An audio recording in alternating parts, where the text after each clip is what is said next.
रत्नाकरण श्रावकाच्या सम्यक चारित्राधिकार आपण बघतोय. तर आत्ता आपण मंगलाचरणामध्ये काय बघितलं की वर्धमान स्वामी जे कशा आहेत, अंतरंग आणि बहिरंग लक्ष्मीने सहित आहेत.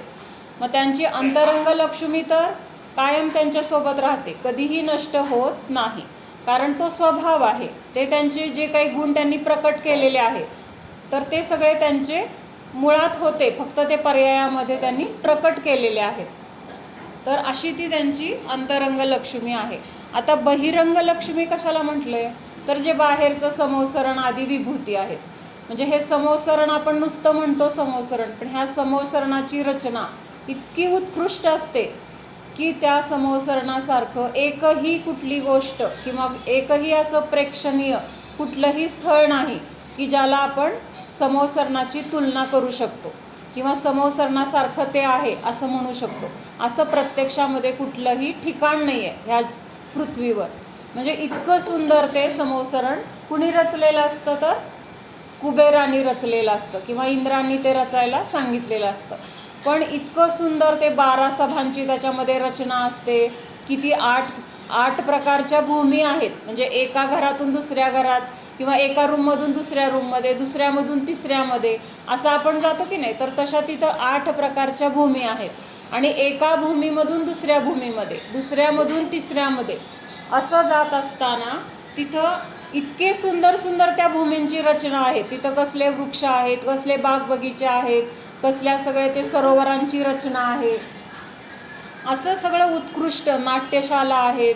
म्हणजे तिथले सगळे ते पृथ्वीकायिक जीवांपासून बनलेली झाडं वगैरे आहेत. म्हणजे जे काही तिथं वृक्ष आहेत तर ते सगळे सुद्धा काही प्रत्यक्षात आपल्याकडे झाडं असतात तसे एकेंद्रिय जीव नाहीत, तर पृथ्वीकायिक म्हणजे पृथ्वीकायिकपासून बनलेलं आहे, म्हणजे दगड माती वगैरे असं. पण असे ते सगळं उत्कृष्ट तिथं सगळे रत्न माणिक मोती सगळे ह्या हिरे माणकांपासून सगळं ते रचना बनलेली आहे. आणि भगवान कुठल्या भूमीमध्ये विराजमान आहेत, तर सगळ्यात शेवटची 8वी भूमी जी आहे तर त्या भूमीमध्ये भगवान विराजमान आहे. तर त्या जिथं ते विराजमान आहे त्याच्या खाली सुद्धा किती 5000 पायऱ्या वगैरे आहेत. म्हणजे त्या 5000 पायऱ्यांच्या वरती सिंहासन आहे. त्या सिंहासनावर भगवान विराजमान आहेत. आणि कसे विराजमान आहेत, एवढं सगळं त्यांचं वैभव आहे. ते सिंहासन वगैरे त्याची नुसती आपण आता आपल्याला तर त्याची कल्पना येणार नाही, पण ते कल्पद्रुम नावाचं वगैरे विधान आहे, त्याच्यामध्ये त्याचं सगळं वर्णन केलेलं आहे. इतकं सुंदर त्याची रचना आहे. त्यांचं सिंहासन असो किंवा तो अशोक वृक्ष असो, त्यांचे 8 प्रातिहार्य वगैरे असे सगळे खूप सुंदर रचना आहे. तरीसुद्धा तिथं भगवान कसे विराजमान आहेत, त्या समोसरणामध्ये भगवान कसे विराजमान आहेत, अधर विराजमान आहेत. कसे विराजमान आहेत, अधर. म्हणजे त्या समोसरणातल्या कुठल्याही वस्तूला, म्हणजे सिंहासनाला सुद्धा त्यांचा स्पर्श झालेला नाही.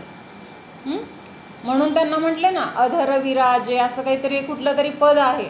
म्हणजे त्या समोसरणामध्ये जे सिंहासन आहे 3 पीठांनी युक्त, म्हणजे 3 असे काय म्हणतात लेअर असतात ना, एकावर एकावर एक असे. तर अशा त्या 3 पीठांनी बनलेलं ते काय आहे, पीठ आहे. आणि त्याच्यावरती सिंहासन, आणि त्या सिंहासनावर ते अधर विराजमान आहेत. म्हणजे त्या सिंहासनाला त्यांचा स्पर्श नाही. किंवा वरती 3 छत्र आहेत.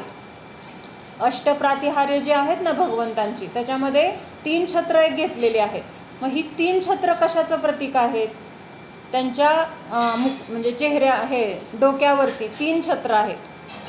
तर हे 3 छत्र काय सांगतात आपल्याला, तर हे भगवान 3 लोकाचे स्वामी आहेत. 3 छत्र काय आहेत, तर ऊर्ध्वलोक, मध्यलोक आणि अधोलोक ह्या 3 लोकाचे स्वामी म्हणजे काय, ह्या 3 लोकामध्ये जे जे काही आहे किंवा जेवढे जीव आहेत त्या सगळ्यांमध्ये श्रेष्ठ किंवा त्या सगळ्यांचे कोण आहेत, ते प्रभू आहेत, देव आहेत. उत्कृष्ट अशा पदावर ते स्थित आहेत. आणि एवढं सगळं वैभवाने सहित असले तरीसुद्धा ते कशालाही किंचित मात्र त्यांचा स्पर्श नाही. म्हणजे ह्याच्यावरून ते आपल्याला असं त्याचा अर्थ लागतो की ह्या सगळ्यापासून ते अलिप्त आहेत. लक्षात येते का, म्हणजे त्या सिंहासनाला सुद्धा त्यांचा स्पर्श नाही आहे. म्हणजेच काय, तर ते ह्या सगळ्यापासून अलिप्त आहेत किंवा निर्लेप आहेत. कुठल्याही ह्या बाह्य विभूतीचा किंवा जे वैभव त्यांच्या संयोगामध्ये आहे तर ह्या कुठल्याही संयोगाचा त्यांना बिलकुलसुद्धा म्हणजे गर्व नाही किंवा त्याची इच्छा नाही किंवा ते आहे ह्याचा बहुमान त्यांना वाटत नाही. म्हणजे आहे काय आणि नाही काय ह्या कुठल्याही गोष्टीचं त्यांना तिथं महत्त्व नाही, तर ते स्वतःमध्येच विराजमान आहेत. तर इतकं सगळं उत्कृष्ट. तीन छत्र म्हणजे ते 3 लोकांचे स्वामी आहेत ह्याचं ते प्रतीक आहे. 3 लोक म्हणजे कुठले 3 लोक राजूभून?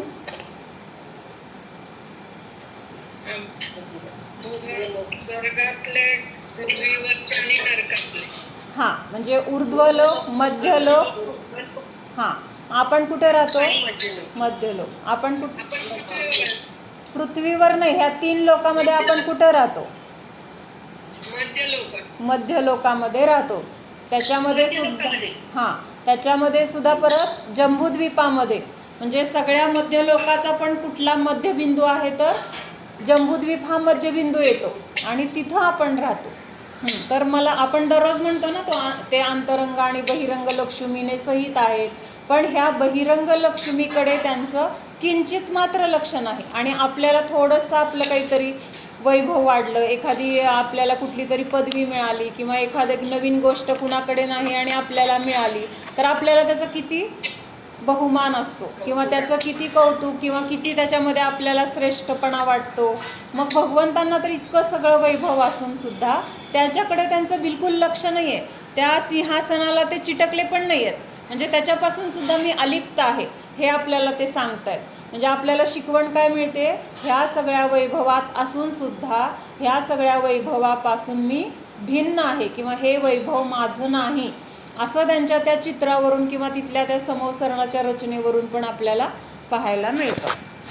तर आता आपलं काय चाललं आहे? 3ऱ्या अधिकारामधलं गुणव्रतांचं स्वरूप चाललं आहे. तर त्याच्यामधलं अनर्थ दंडव्रत आपण बघत होतो.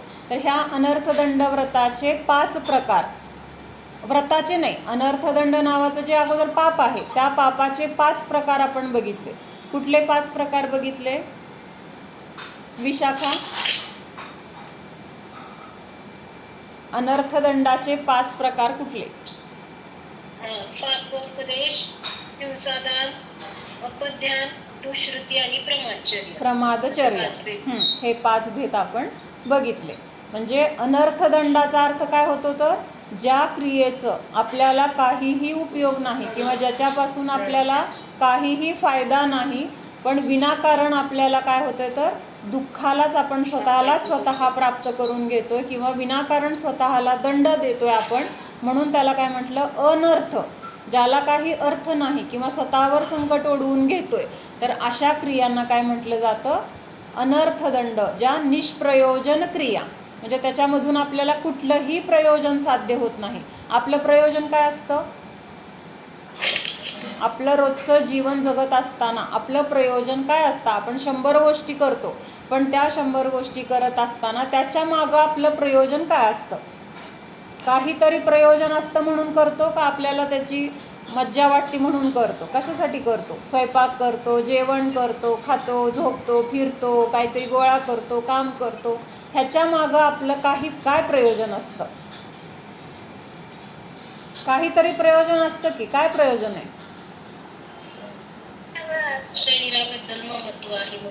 नाही नाही नाही, हां ते ममत्व आहे की, पण ते प्रयोजन काय त्याच्या मागचं? हां रुणाली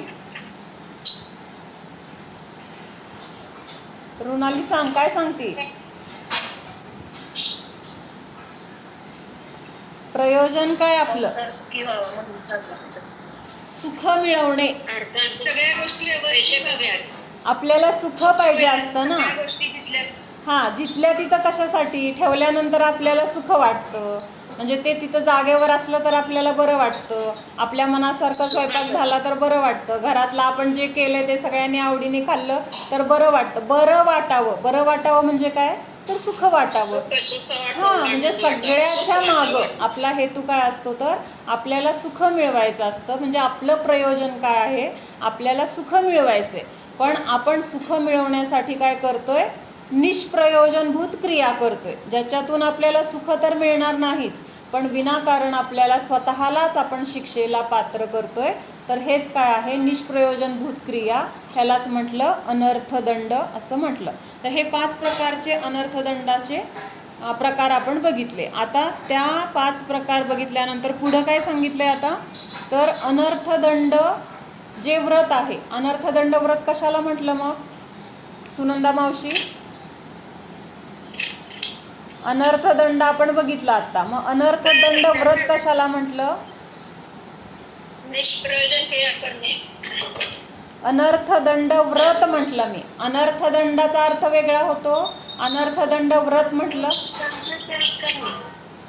अनर्थदंड म्हणजे कारण नसतं, निष्कारण क्रियांचा त्याग करणे यास अनर्थदंड व्रत असं. हा बरोबर आहे. म्हणजे हे 5 प्रकार जे बघितले की नाही आपण अनर्थदंडाचे, पापोपदेश, हिंसादान, अपध्यान, दुश्रुती आणि प्रमादचर्या, हे 5 काय आहेत, तर निष्प्रयोजनभूत क्रिया आहेत अनर्थदंडाच्या. आणि ह्या 5 क्रियांचा त्याग करणं, ह्या 5 क्रियांपासून आपण स्वतःला दूर करणं किंवा त्याच्यापासून स्वतःला वाचवणं, तर हेच काय आहे, अनर्थदंड नावाचं व्रत आहे.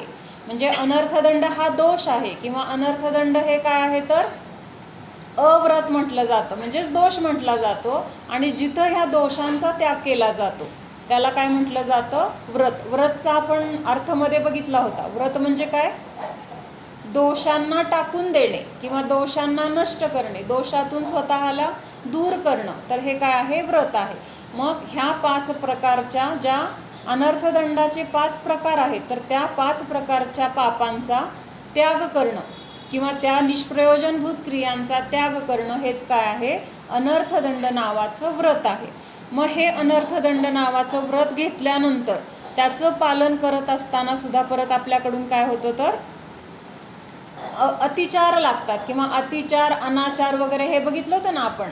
म्हणजे व्रत तर घेतलंय पण त्याचं पालन करत असताना पण आपल्याकडून काही चुका होतात. ते पालन करण्यामध्ये कुठंतरी आपली कमतरता असते. आणि ती काय कमतरता किंवा त्या काय गोष्टी आहेत, तर ते सांगितलेलं आहे. हे 5 प्रकारचे अतिचार म्हणून सांगितलेलं आहे. तर ते अतिचारचा आता तो श्लोक कुठला आहे, 81 नंबरचा श्लोक आहे. 81 नंबरचा. तर मी म्हणते, माझ्या पाठीमागं म्हणा. कंदर्पं कौत्कुच्चं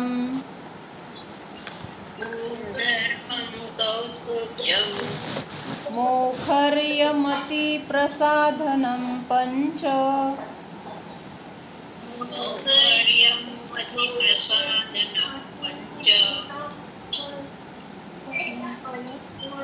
असमीक्ष चाधिकरणम्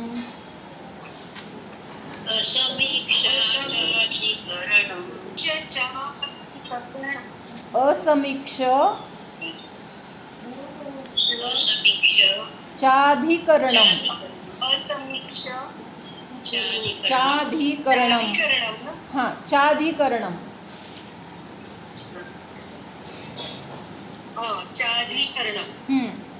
व्यतितयोनर्थदंड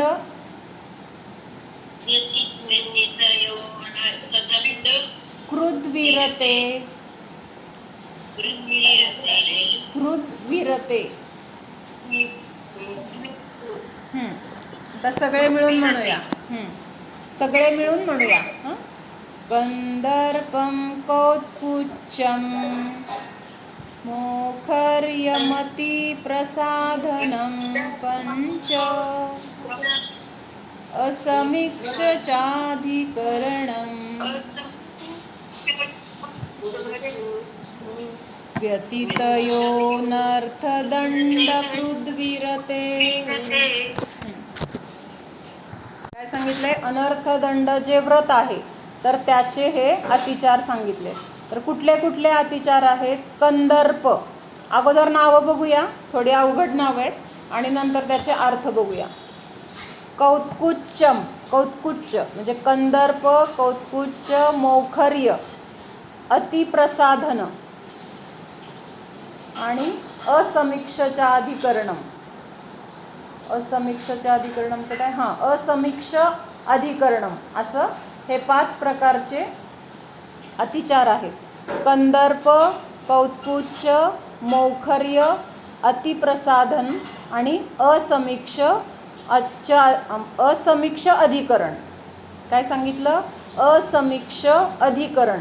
असे हे काय आहेत तर अनर्थदंडव्रताचे 5 अतिचार आहेत.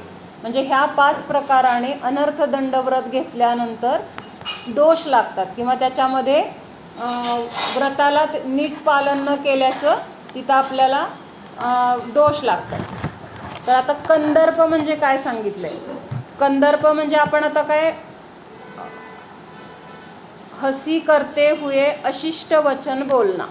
म्हणजे आपण चेष्टा मस्करी किंवा दुसऱ्या कुणाची तरी आपण मापं काढतो किंवा काय करतो, अजून नावं ठेवायची किंवा चेष्टा मस्करीमध्ये सुद्धा घालून पाडून बोलायचं किंवा असं काहीतरी जे काय असतं ना, म्हणजे ज्यामुळं दुसऱ्याला दुखावलं पण जातं आणि बघणाऱ्याला तर वाटतं की म्हणजे हसणं खेळणं, असं हसत खेळत बोलतोय, म्हणजे असं तर वाटतं. पण त्या बोलण्यामधून काय आहे? अशिष्ट वचन. अशिष्ट म्हणजे शिष्टाचाराने रहित असलेले वचन किंवा बोलणं. आता शिष्टाचार कशाला म्हटलंय? तर जे सगळ्यांना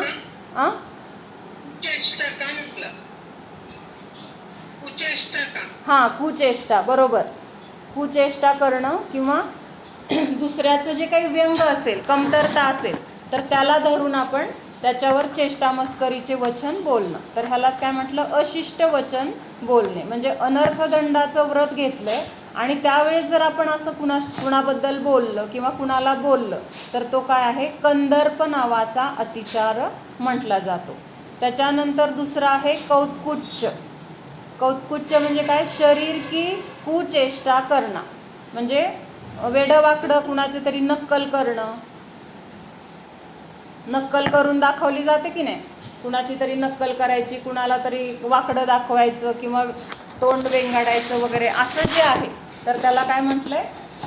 कौत्कुच्च असं म्हटलेलं आहे. त्याच्यानंतर तिसरं आहे अतिप्रसाधन.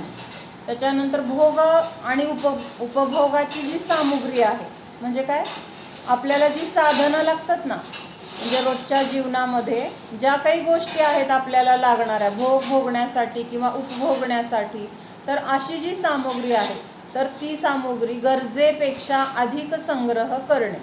म्हणजे आता ते अनर्थदंडामध्ये, आता हे परिग्रह प्रमाणमध्ये पण आपण बघितलं होतं. परिग्रहाचं परिमाण करायचं. कशासाठी परिमाण करायचं?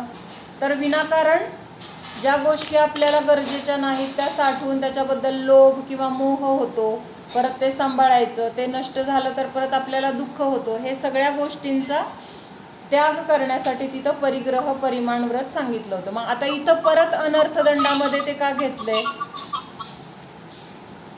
अनर्थदंडामध्ये पण परत हेच घेतलंय ना. काय सांगितलंय? की भोग आणि उपभोगाची जी सामग्री आहे तर त्याचा अधिक संग्रह केला तर तिथं अनर्थदंड नावाचा म्हणजे व्रतामध्ये दोष लागतो. तर कसा दोष लागतो? तर ते विनाकारण झालं ना आपल्याला.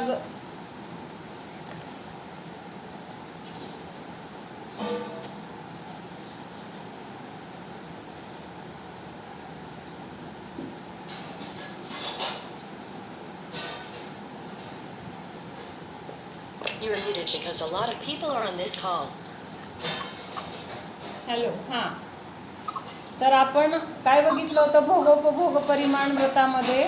तर तिथं जे काही आपल्याला लागणारा गरजेचा परिग्रह आहे तर त्याला मर्यादित ठेवायचं किंवा गरजेपेक्षाच्या ज्या गोष्टी आहेत तर त्याचा आपण तिथं काय करतो? परिमाण करतो. म्हणजे त्या बाहेरच्या गोष्टींचा आपण त्याग करतो. मग तीच गोष्ट आत्ता इथं परत कुठं घेतली आहे? अनर्थदंडामध्ये पण घेतली आहे. भोग आणि उपभोगासाठी लागणारी जी साधने आहेत किंवा ज्या वस्तू आहेत, कपडे लत्ते दागिने भांडी घरदार पैसा, ह्याला सुद्धा परत कशामध्ये घेतलं आहे? गरजेपेक्षा जास्त जर आपण ठेवत असेल किंवा गोळा करत असेल, त्याचा अतिसंग्रह करत असेल तर त्याला कशामध्ये घेतलं आहे? अनर्थदंड नावाचं जे व्रत आहे त्याला दोष लागतो असा अतिचार तिथं घेतलेला आहे. म्हणजे आपल्याला हे पण ह्याच्यातून लक्षात येतं की गरजेपेक्षा जास्त आपण गोष्टी ज्या काही ठेवतो तर त्या काय आहेत? अनर्थाला कारण आहेत. अनर्थाला कारण कशा आहेत? तर तो परिग्रह जवळ असतो तेव्हा त्याला सांभाळायला पाहिजे. समजा त्याच्यामध्ये काही हरवलं, तुटलं, फुटलं, काही कोणी चोरलं तर तिथं परत आपल्याला दुःख होतं. परत ते त्याच्याबद्दलचा जो काही मोह आकुलता आपण करतो तर तो कर्मबंधालाच कारण आहे. म्हणजे ह्या सगळ्या गोष्टी आपल्याला विनाकारण आपण स्वतःहून स्वतःला त्याच्यामध्ये अडकून टाकतो. म्हणून हे काय आहे तर अनर्थदंड व्रताला लावणारा दोष आहे आणि त्याच्यामध्ये म्हणून अतिसंग्रह अतिचार म्हणून अनर्थदंड व्रताचा तो घेतलेला आहे.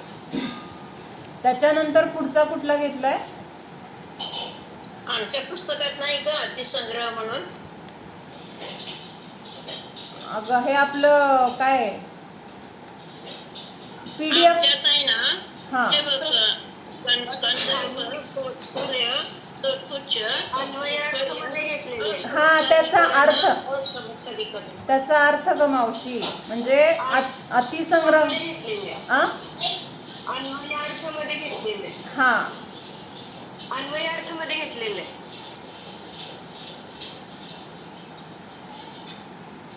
थांब नाही, परिग्रहाचं व्याख्याच नाही ग.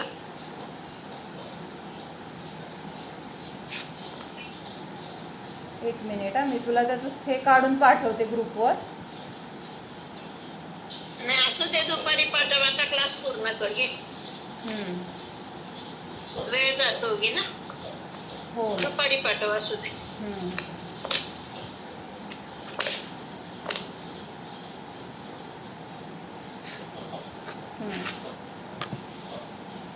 म्हणजे नाव त्याचं काय घेतलंय? अतिप्रसादनम म्हणून शब्द आहे ना ह्याच्यामध्ये, शब्द आहे की नाही आपल्या श्लोकामध्ये शब्द आहे बघ. कंदर्पम कौत्कुच्चम मौखर्य राहिलं. मौखर्य म्हणजे बकवास करणं, ते राहिलं सांगायचं. डायरेक्ट ते अतिप्रसादन घेतलं मी. तर अतिप्रसादनम पंच असं 5 हे घेतलेलं आहे ना, श्लोकामध्ये आहे बघ शब्द. कंदर्पम कौत्कुच्चम. हा, बिना प्रयोजन सार रहित बहुत बकवास करना मौखर्य नाम का अतिचार है. हा, मग मी म्हटलं ते मौखर्य राहिलं आणि मी अतिप्रसादनचं सांगतेय. मधलं मौखर्य सांगायचं राहिलं, अतिप्रसादनचं सांगितलं असं म्हटलं. परिग्रह नाही असं म्हटलं मी. मौखर्याचा अर्थ नाहीये. अतिप्रसादन मध्ये जे काही घेतलंय ना, भोग आणि उपभोगाची जी सामुग्री आहे तर त्या सामुग्रीचा गरजेपेक्षा जास्त संग्रह करणं, तर ह्याला काय म्हटलंय? अतिप्रसादन असं म्हटलेलं आहे.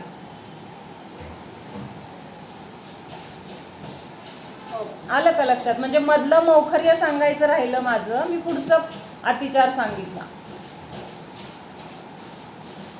आणि अतिप्रसादनचा अर्थच हा सांगितलाय की आपल्याला ज्या गोष्टी रोजच्या जीवनासाठी लागतात, भोगासाठी किंवा उपभोगासाठी, तर त्या गरजेपेक्षा जास्त संग्रहित करणं, तर हा अनर्थदंड व्रताचा एक अतिचार सांगितलाय. आणि असंच आपण परिग्रह परिमाणमध्ये पण बघितलं होतं. परिग्रह परिमाण नावाचं जे व्रत आहे त्याच्यामध्ये पण हेच सांगितलंय ना, जादाचा परिग्रह जो गरजेचा आहे तेवढा ठेवून बाकीचा त्याग करायला सांगितलं, किंवा त्या वस्तूंचं परिमाण करायला सांगितलंय. मग तेच दोष इथं का घेतला? म्हणजे तोच प्रकार थोडक्यात इथं पण आहे ना. तर म्हणजेच ह्याचा अर्थ काय की आपल्याला जे गरजेपेक्षा जास्त गोष्टी आपण जमवतोय तर ते अनर्थाला कारण आहे, म्हणून त्याला अनर्थदंडामध्ये पण घेतलंय, हे मला सांगायचंय. आणि मौखर्य म्हणजे काय तर बिनकामाची बडबड करत राहणं. बिनकामाची म्हणजे ज्या गोष्टीचं काही गरज नाही, उपयोग नाही, नियम घेऊन सुद्धा परत असलं कुणाचं तर काही आपण विचारतो, सांगतो किंवा जे काही असेल, तर इथं तर त्यांनी एक शब्द घेतलाय बकवास करणं, एवढा एकच शब्द घेतलाय. बाकीचं अजून खाली आपण स्पष्टीकरणमध्ये बघूया. तर अतिप्रसादन म्हणजे भोगोपभोग की सामग्री का अधिक संग्रह करणं. आणि पुढचं आहे असमीक्ष अधिकरण. असमीक्ष अधिकरण म्हणजे काय सांगितलंय? विना प्रयोजन के ही किसी कार्य का अधिक आरंभ करना, तर त्याला म्हटलंय असमीक्ष अधिकरण.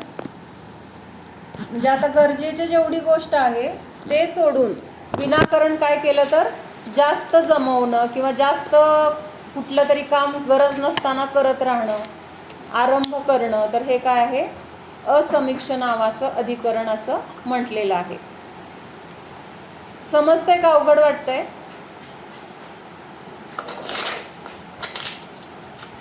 अवघड वाटते का समजते. संयुक्त? फक्त त्याच्यामध्ये 2 प्रकार सांगितले, काय असमुच्चाधिकरण आणि वचन असमुच्चाधिकरण, असे 5 प्रकार केले. संयुक्ताधिकरणचं काय सांगितलं? निष्कारण मन वचन त्याची प्रवृत्ती करीत राहणे असं सांगितलं.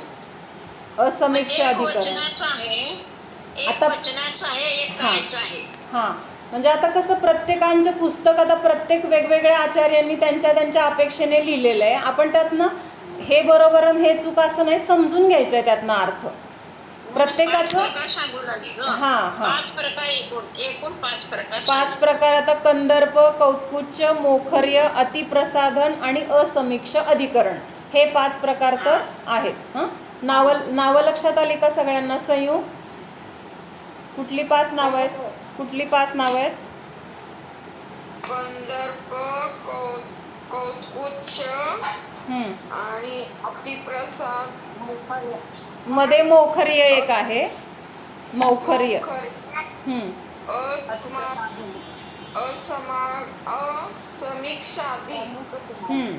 असमीक्ष अधिकरण आणि अतिप्रसादन. अतिप्रसाधन. हां, हे 5 अतिचार आहेत. तर त्यातलं प्रत्येकाच्या अर्थामध्ये थोडंफार, प्रत्येकाच्या पुस्तकामध्ये थोडंसं काहीतरी वेगळा शब्द असणार आहेत. तर ह्यातलं स्पष्टीकरण थोडंसं वाचते मी. निष्प्रयोजन दोषों को करना अनर्थदंड कहते हैं. इनके त्याग को अनर्थदंड व्रत कहते हैं. इसके 5 अतिचार है. यद्यपि, म्हणजे पहिला आता कंदर्प घेतलाय. यद्यपि कंदर्प का अर्थ काम है. काम म्हणजे काय? भोगण्याची जी वृत्ती, तर त्याला काम म्हटलंय ना. तर कंदर्पचा बघायला गेलं तर खरा अर्थ काम है. किंतु यहाँ पर राग के उद्रेक से हास्य मिश्रित काम को उत्तेजित करने वाले अश्लील भद्दे वचन बोलना कंदर्प कहा गया है. म्हणजे एखाद्याला त्या भोगण्यासाठी काय करणं, तर उद्युक्त करणं किंवा तशा प्रकारचे भाव होतील अशा प्रकारचं बोलणं, अशा प्रकारचे वचन बोलणं, तर हे काय आहे, तर कंदर्पमध्ये घेतलेलं आहे. म्हणजे कंदर्प हा शब्द इथं का घेतला, तर कंदर्पचा अर्थ काम होतो. काम म्हणजे स्पर्शेनेंद्रियाचा भोग घेणं, तर ह्याला काम म्हटलेलं आहे. मग अशा भोगाचे भाव निर्माण होण्यायोग्य असे वचन बोलणं. कसले वचन? अश्लील वचन किंवा तशा उद्देशानं काहीतरी कुठल्या तरी शब्दांचं किंवा ह्याचा वापर करणं, तर हे काय आहे, तर कंदर्प असं म्हटलेलं आहे. भद्दे वचन बोलते हुए हाथ आदि अंगों से शरीर की कुचेष्टा करना कौत्कुच्च है. मग असं अश्लील वचन बोलत असताना परत त्या वचनाला अनुसरून शरीराचे क्रिया करणं, म्हणजे तसे हावभाव करणं किंवा हातवारे करणं किंवा चेहऱ्यांनी हावभाव म्हणजे डोळ्यांच्या खाणाखुणा करणं, हे काय आहे, तर कौत्कुच्च म्हटलेलं आहे. कौत्कुच्च नावाचा अतिचार म्हटलेला आहे. कुचेष्टा म्हटलं इथं, म्हणजे शरीराची वाईट चेष्टा, म्हणजे अशी हालचाल करणं की त्या हालचालीवरून त्याचा भाव वाईट आहे हे आपल्याला लक्षात येतं. दृष्टता से निष्प्रयोजन बहुत बोलना मौखर्य कहलाता है. म्हणजे काय आहे, विनाकारण बोलत, म्हणजे बोलणं म्हणजे काय, बडबड बिनकामाची. म्हणजे एखाद्याला अशी सवय असते ना, एकदा बोलायला लागलं की इतकी बडबड की काय काय काय सांगतील ते समोरच्या माणसाला ऐकून ऐकून काय होतं, तर असं काय व्हायला लागलं हे.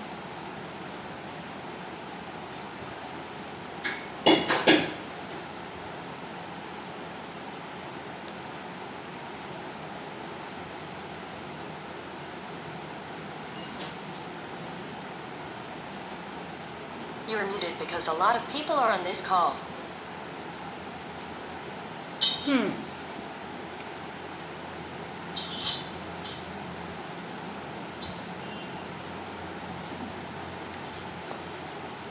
हां, तर असं वचन सतत बडबड करत राहणं किंवा विनाकारण काही गरज नसताना बोलत राहणं, ह्याला मौखर्य असं म्हटलेलं आहे.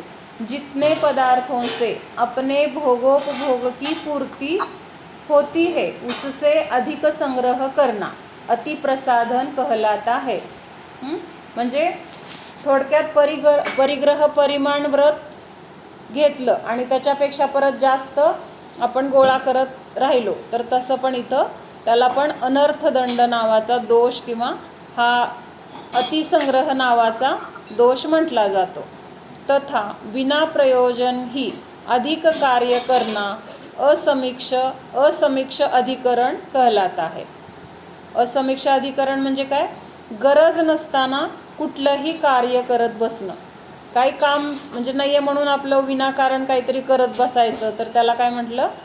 असमीक्ष अधिकरण. ये 5 अनर्थदंड के अतिचार है. म्हणजे अनर्थदंडाचे हे 5 अतिचार आहेत. म्हणजे शब्द थोडेसे अवघड आहेत.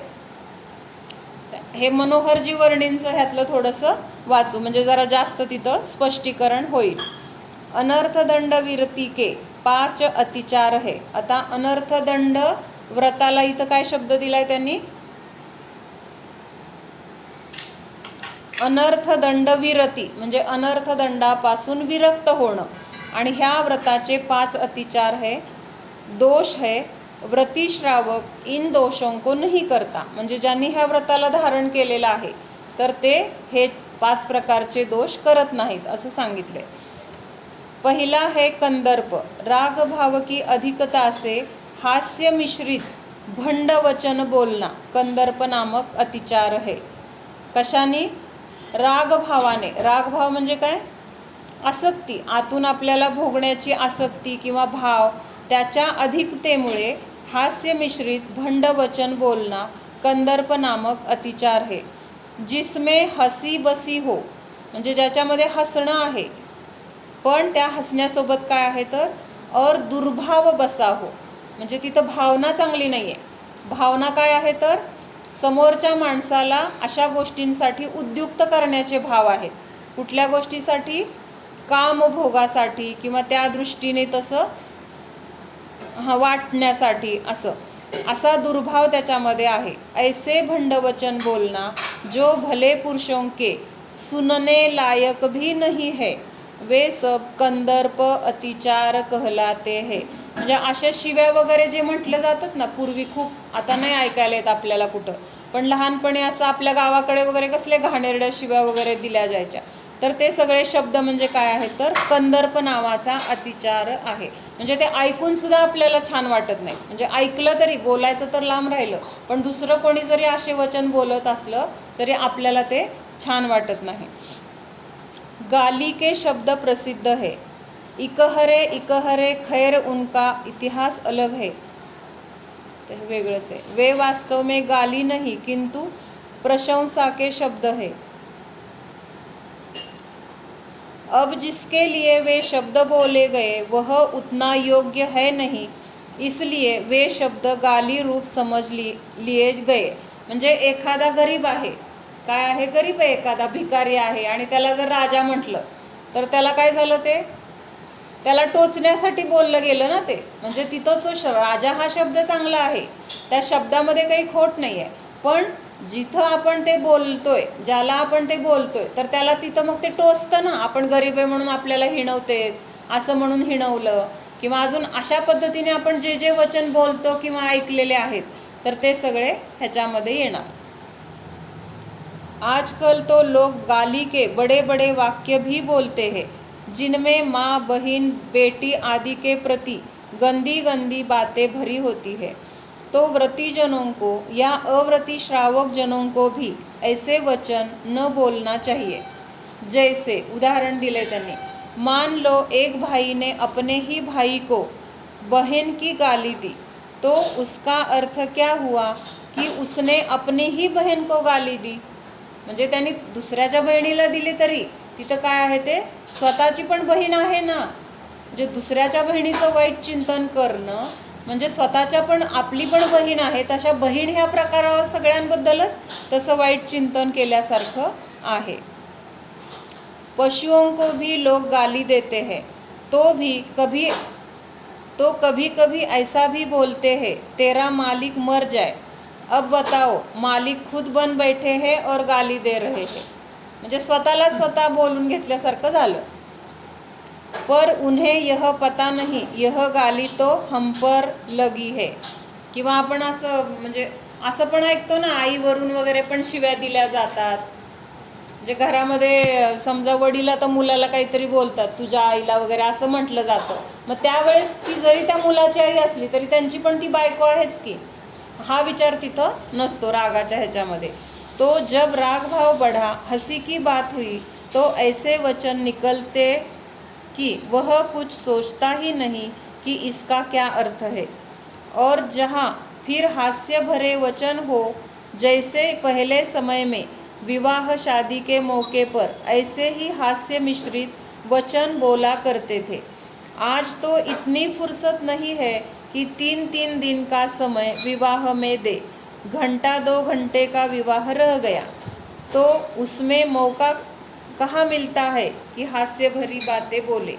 मगर जिनकी बड़ी उम्र है वे जानते हैं कि पहले ज़माने में 5-5 दिन की बारात रहती थी तो दिन भर वे और क्या करते थे. हाँ, थोड़ा सुबह या दोपहर समय विधानसभा का भी काम करते थे और बाकी समय जैसा जैसा भावे वैसे हंसी की बातें करते थे. यह सब कंदर्प है. आता कौत्कुच्च आणि मौखर्य नावाचा अतिचार.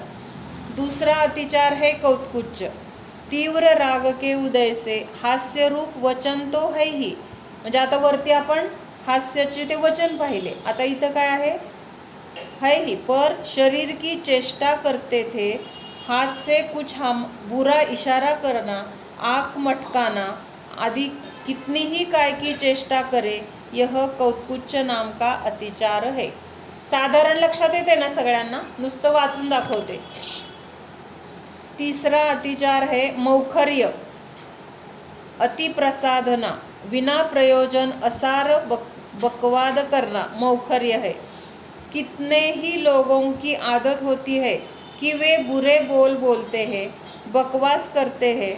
उतना तन भी खराब, मन भी खराब, वचन भी खराब. म्हणजे ह्या बोलण्यामुळं काय, मन वचन काय तिन्हींची पण खराबी सांगितली. आणि ह्याच्याबरोबर अजून एक गोष्ट होते, ते म्हणजे आपला वेळ वाया जातो. ह्याच्याबरोबर वेळ जातो ना आपला, आणि कुठं जातोय तर वाईट गोष्टीमध्ये जातोय. म्हणजे चांगल्या गोष्टीसाठी आपण हा वेळ उपयोगी करू शकत होतो, किंवा चांगल्या गोष्टी करून आपण त्याचा सदुपयोग करू शकत होतो. तर ते न करता आपण काय केलं, हे मन वचन कायाच्या वाईट क्रिया करण्यामध्ये आपला वेळ घालवला. उन्हें पीछे पछताना पडता है. कारण अशा गोष्टी केल्यानंतर काय आपल्याला पश्चातापच भोगावा लागणार आहे. कधी पश्चाताप भोगावा लागतो, जेव्हा ह्याचे कर्म उदयाला येतात त्यावेळेस आपल्याला तिथं दुःख मिळालं की तिथं आपल्याला काय होतं, मग असं पश्चाताप होतो की काय केलं होतं काय माहिती, असलं मला भोगावं लागतंय, कुणाला मी असं म्हटलंय, कुणाला मी असा त्रास दिलाय, कुणाचं मी असं काय घेतलंय. म्हणजे असं आपण काय केलं ते आठवत नाही आहे, पण एवढं तरी आपल्याला कळतं की ज्या अर्थी मला आता दुःख होतंय किंवा असं कर्म उदयाला आलंय त्या अर्थी मी असं काहीतरी केलेलं आहे. आणि मग तिथं आपण पश्चाताप करत बसतो. तर हे काय आहे, मौखर्य नावाचं झालं. आता असमीक्षा अधिकरण नाम का अतिचार. बिना विचार किए, विवेक किए मन वचन काय की प्रवृत्ति करना, यह अनर्थदंडक अतिचार है. कुछ प्रयोजन ही नहीं फिर भी मन वचन काय की चेष्टा बना रहे, यह अनर्थदंड का अतिचार है. जैसे राग द्वेष वर्धक कविताएं बनाना. देखा होगा कि कवि सम्मेलनों में ऐसी ऐसी गंदी कविताएं सुनने को मिलती है जो काम वासना बढ़ाती है. कव्वालियाँ भी बहुत सी ऐसी ही होती है. ये सब अनर्थदंड व्रत के अतिचार है. म्हणजे आपल्याला असं वाटतं की ह्या कोणीतरी कविता लिहितंय किंवा कोणी काय कथा लिहितंय, कादंबऱ्या लिहितंय, म्हणजे तिथं तो लेखक म्हणून प्रसिद्ध झाला. पण त्या गोष्टी वाचून जर काम वासना वाढत असेल किंवा तशा गोष्टींचे विचार येत असतील, काही स्मरण होत असेल, काही भोगण्याचे भाव होत असतील, तर हे सगळे काय आहेत, अनर्थदंड व्रत. हे अनर्थदंड आहे किंवा असमीक्षाधिकरण नावाचा अतिचार म्हटला गेला. राग द्वेष वर्धक छंद, शास्त्र का चिंतन करना, ऐसा मन खोटी प्रवृत्ति वाला कहलाता है. पाप की कथा करके दूसरे के मन वचन काय को बिगाड़ने वाली वाणी कहना यह वचन असमीक्ष अधिकरण है।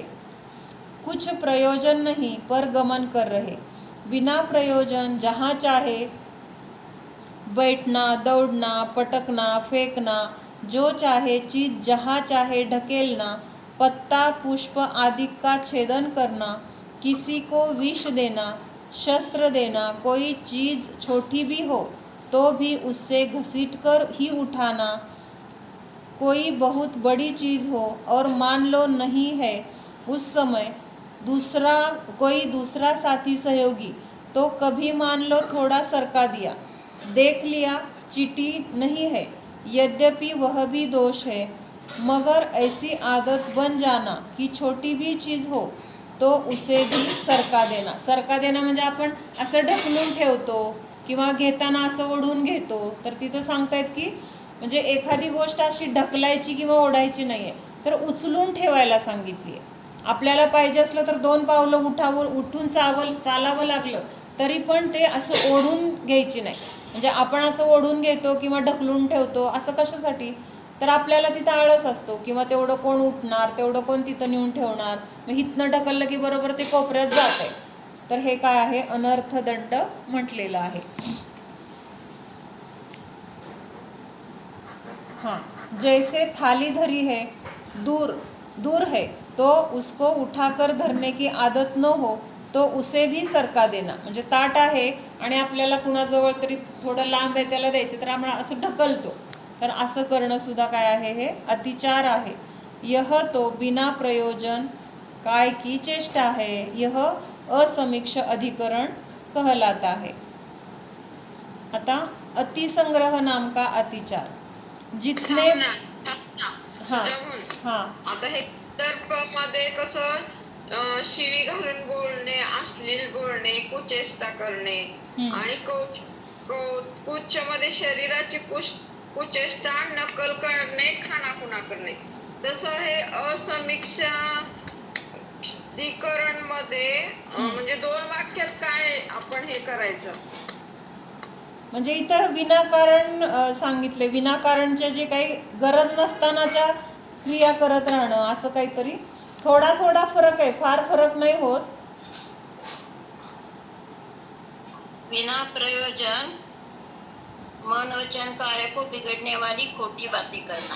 हां, म्हणजे आता थोडा फरक काय घ्यायचा आहे, तर कंदर्प म्हणजे तसे वचन बोलणं, कौत्कुच्च म्हणजे तशी मनाने क्रिया तसे शरीराने क्रिया करणं. त्याच्यानंतर तिसरं काय घेतलंय, मौखर्य म्हणजे बिनकामाची बडबड करणं.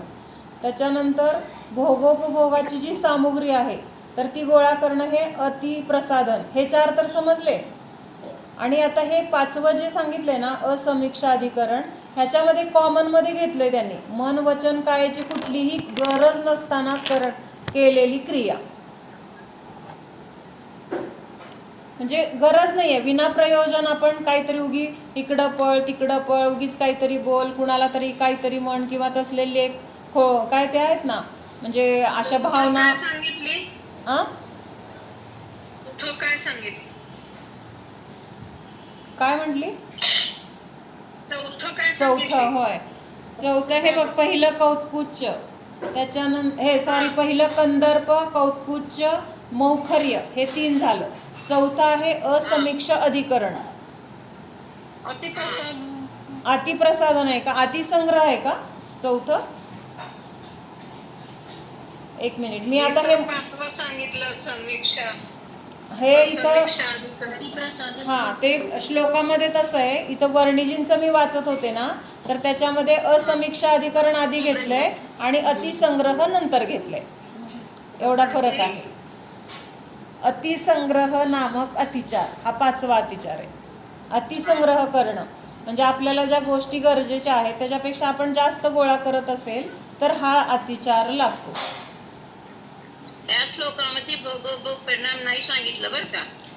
अगं, भोगोपभोग परिमाण नाही सांगितलं, पण मी काय म्हटलं त्याच्यासारखं ते आहे ग. पण मी अगं मावशी, मला काय म्हणायचं होतं की भोगोपभोग परिमाणमध्ये आपण जे काही अणुव्रतमध्ये पाहिलं की नाही, भोगोपभोग ह्याचं परिग्रह परिमाण म्हटलं मी, भोगोपभोग नाही म्हटलं. परिग्रहाचं तिथं पण आपण परिमाण केलंय. तर तसंच परिमाण जर आपण म्हणजे तोच प्रकार इथं पण का घेतला असं मला म्हणायचं होतं. कळतंय का मला काय म्हणायचं होतं? अणुव्रतमध्ये आपण एक व्रत पाहिलं की नाही, परिग्रह परिमाण नावाचं व्रत, आठवतंय का? सेम आहे ते. हां, मग तेच म्हटलं, म्हणजे ते आपण जर असा अति संग्रह जर करत असेल तर तो अनर्थाला कारण आहे. म्हणजे इथं पण म्हणून ते घेतले, इथं परत ते का घेतलं असं मला म्हणायचं होतं. भोगोपभोगाची जी साधनं आहेत त्याचा संग्रह करणं म्हणजे तो काय झाला, अतिचार झाला. कळतंय का? मग तो अतिचार परत इथं का घेतला? अणुव्रतमध्ये एकदा घेतलाय ना तो, तिथं साधनाची मर्यादा करायला आपल्याला सांगितली आहे, तरी पण परत इथं रिपीट का केलं? तर तसं करणं मग त्याच्या मागं अनर्थदंड पण होतोय हे त्यांना सांगायचंय. म्हणजे एकाच जरी प्रकाराने आपण एकच गोष्ट जरी करत असलं तरी त्याला दोन्हीकडून कसं पाप लागतंय. म्हणजे परिग्रह गोळा केला म्हणून पाप लागलं, त्याच्यासाठी जे काही पाप आपण केलं गोळा करताना त्याचा दोष आहे, प्लस ते विनाकारण गोळा केले, त्याची गरज नाही आहे, निष्प्रयोजन आहे, म्हणून त्याला परत अनर्थदंडामध्ये पण घेतलं. भोगोपभोग परिमाण हे व्रत वेगळं आहे, पण इथं आता त्यांनी स्पष्ट दिलंय ना, भोग आणि उपभोगासाठी लागणारी जी साधनं आहेत तर त्याचा अतिसंग्रह करणं. अतिसंग्रहामध्ये काय घेतलंय तर त्या साधनांचा अतिसंग्रह करणं हे काय आहे तर अतिसंग्रह नावाचा अतिचार आहे. हां, तर त्याच्यामधलं इथं घेताना त्यांनी क्रम थोडा वेगळा घेतलाय. म्हणजे श्लोकामधला क्रम वेगळा आहे आणि इथं त्यांनी जे पुस्तक त्यांनी लिहिलेलं आहे तर त्याच्यामध्ये हा क्रम आहे, म्हणून त्या क्रमाने मी वाचते. जितने भोगोपभोग के साधनों से निर्वाह हो जाए उससे अधिक बिना प्रयोजन संग्रह करे तो वह अतिसंग्रह नामक अतिचार है. जैसे 20-30 ताले पड़े हैं, टूटी फूटी जो कुछ घर में चीज़ें पुरानी हो गई है उनको रखते जाते हैं. बाजार गए, सस्ती चीज़ें मिली तो उन्हें खरीद कर भर रहे हैं. म्हणजे कशासाठी ठेवतो घरामध्ये विना प्रयोजन? आता कितीतरी गोष्टी अशा आहेत की गरज नाही आहे पण असू दे कधीतरी उपयोगी पडेल, असू दे कधीतरी लागल, म्हणजे ह्या अपेक्षेने आपण ठेवतो, पण आपल्याला जेव्हा ती वस्तू पाहिजे असते तेव्हा ती आपल्याला सापडत नाही, आपल्याला नवीनच आणावी लागते. म्हणजे असा अनुभव असेल सगळ्यांना हा पण. म्हणजे गरज आहे म्हणून ठेवलंय आणि तेव्हा जेव्हा पाहिजे असतं तेव्हा हुडकायला गेलं तर ती वस्तू सापडत नाही आणि मग ते तेव्हा दुसरंच काहीतरी आणायला लागतं परत. किंवा आता आपण कुठंतरी बाजारात गेलोय आणि दुसरीच गोष्ट घ्यायला गेलोय आणि तिथं एखादी आपल्याला नको असलेली वस्तू आहे पण स्वस्तात आहे, खूप स्वस्तात मिळते. मग स्वस्तात मिळते म्हणून काय केलं, भरपूर आणली, जरी आत्ता गरज नाही तर असू दे आपले पैसे वाचते. पण पैसे वाचवले का आपण घालवले, कारण ती वस्तू घ्यायला आपण गेलोच नव्हतो. म्हणजे समजा 50ची वस्तू आपल्याला 20मध्ये जरी मिळाली तरी पण आपण 20 रुपये तरी घालवलेच ना विनाकारण. त्यावेळेस आपण ती वस्तू आणायला गेलेलोच नसतो, म्हणजे आपल्याला वाटतं ती स्वस्तात पडली. मॉलमध्ये गेल्यावर असं खूप होतं, मॉलमध्ये गेल्यावर विनाकारण वस्तू जास्तीच्या घेतो आपण. हां बरोबर. हां, किंवा घरातल्या वस्तू जुन्या आहेत त्या तशाच ठेवतोय. हां, जिंदगीभर काम न आए अशा त्या गोष्टी असतात. मगर एक शौक होता है, किंवा असा पण शौक असतो की वस्तू गोळा करून आणून शोला मांडायच्या. मग ते लहानपणी आपल्याला असायचं ना, तिकीटं गोळा करायची. कोणतर गावावरून आलं की बसचं तिकीट, रेल्वेचं तिकीट गोळा करायचं. त्याच्यानंतर ते पाकिट वगैरे यायचे पोस्टाचे, त्याचं तिकीट काढून ते कुठंतरी ठेवायचं. म्हणजे असं काहीतरी. आताचं काय प्रयोजन होतं आपल्याला? काहीच प्रयोजन नव्हतं, पण कळत नसतं ना. मग ते सगळे अतिचारमध्ये म्हणजे तो शौक होता आपल्याला. ऐसी व्यर्थ की चीज़ों का संग्रह करना अतिचार है. बच्चे लोग भी ऐसा खेल खेलते हैं, माचिस के खोलों का संग्रह करते हैं. ते काड्या पेटीच्या डब्या साठवायचं, आठवते का? हां, उनमें कंकड़ या इमली के बीज भरते हैं. उनका खेल खेलते खेलते तो कम से कम उनका यह तो प्रयोजन होता है की उनसे खेल खेळना. म्हणजे त्यांचं कमीत कमी हा तर उद्देश असतो की चला आपण खेळूया, पण आपण घरामध्ये खूप गोष्टी अशा विनाकारण आणून ठेवतो की असाव्या किंवा छान वाटतं किंवा स्वस्त मिळाल्या. तर हे सगळं अतिचार आहे. पर इन बड़े लोगों का तो कुछ प्रयोजन ही समझ में नहीं आता। व्यर्थ ही ऐसी हजारों चीज़ों का संग्रह करते जो कुछ काम नहीं आती। फायदा जिनसे कुछ नहीं बल्कि उनके खरीदने में हजारों रुपये का नुकसान होता है. हे सगळे काय आहेत तर अनर्थ दंडव्रताचे अतिचार आहेत. आता उद्यापासून तिसरं गुणव्रत कुठलं आहे? भोगोपभोग परिमाण नावाचं तिसरं गुणव्रत आहे. तर ते उद्यापासून बघूया.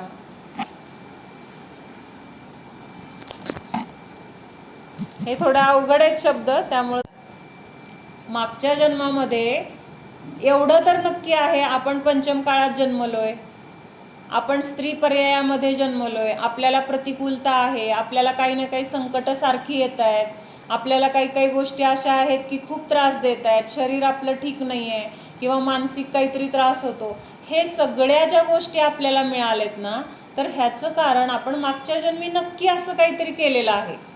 त्याशिवाय आपण इथं पंचम काळात आलो नसतो.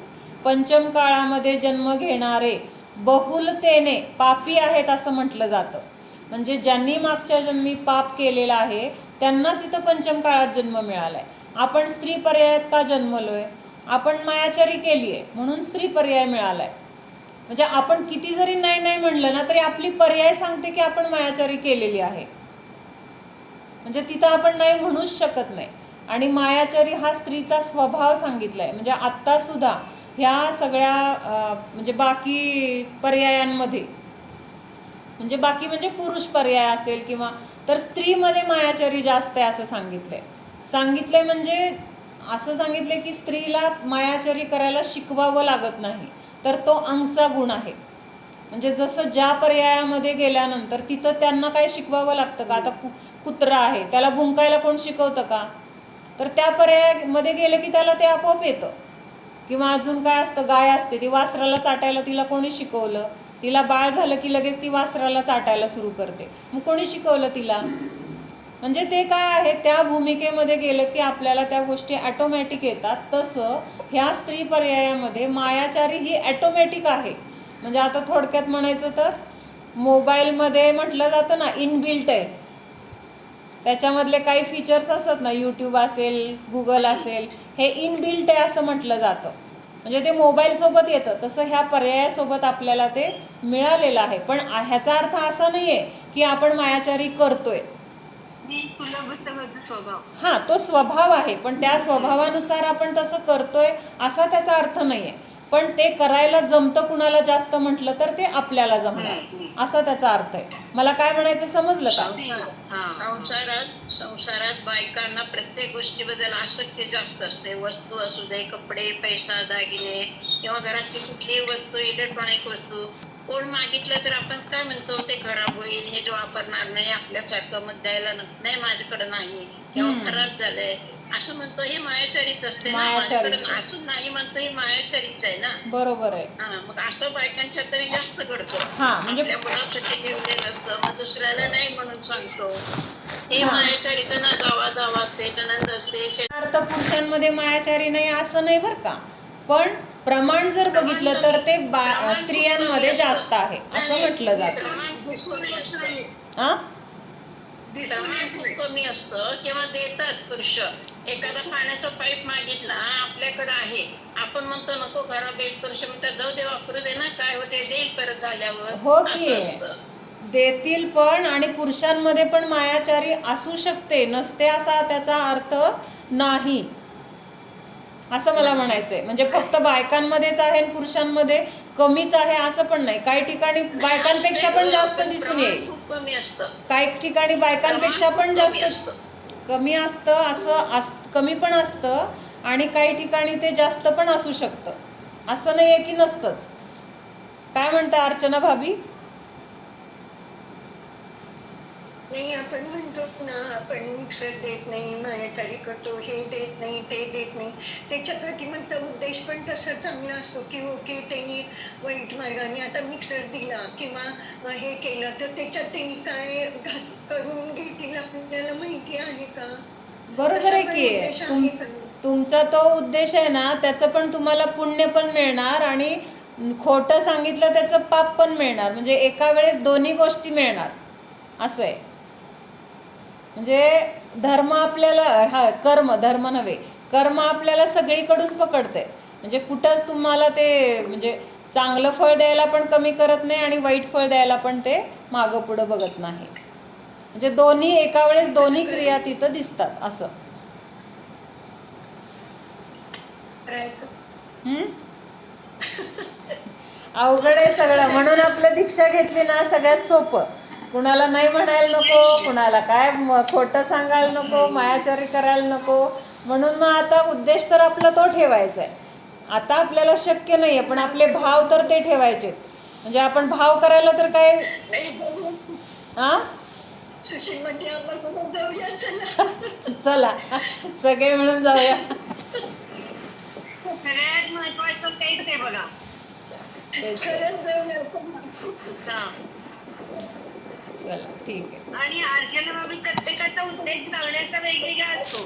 प्रत्येक अँगलनी आपण तो बघायचा. म्हणजे ते आपल्याकडे सांगितलं की नाही की त्याद्वाद आणि अनेकांत, तसं प्रत्येकाचा उद्देश असाच असेल. तुम्ही मिक्सर मधनं काय केलं तिला तुम्ही विचारू शकता की तुम्ही काय करणार आहे, किंवा द्यायचं नसेल तर मग शांतपणे सांगायचं की नाही मला ती गोष्ट नाही पटत. पण तिथं पण आपण असं मनात असं